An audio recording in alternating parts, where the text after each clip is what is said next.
حضرت صاحب پوشیدہ گناہوں کے بارے میں کچھ ارشاد فرمائیے۔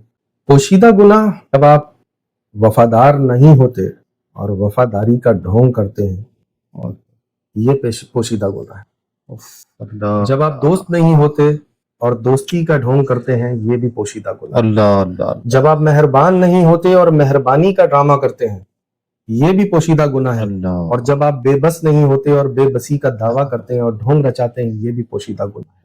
حتیٰ کہ ہر وہ چیز جو آپ میں نہیں ہے اور آپ اس کے ہونے کا دعویٰ کر رہے ہیں یہ بھی پوشیدہ گناہ ہے، کیونکہ اللہ رب العزت آپ کے دلوں کے بھید جانتا ہے، بے آپ شک کی نیتوں کو جانتا ہے۔ بے شک بے شک۔ آپ کیا سمجھتے ہیں کہ لوگوں کو دیے ہوئے چکر کعبے کے چکر لگانے سے سیدھے ہو جائیں گے؟ نہیں۔ اللہ رب العزت وہ ذات ہے جو آپ کے دلوں کے اندر جھانک رہا ہے۔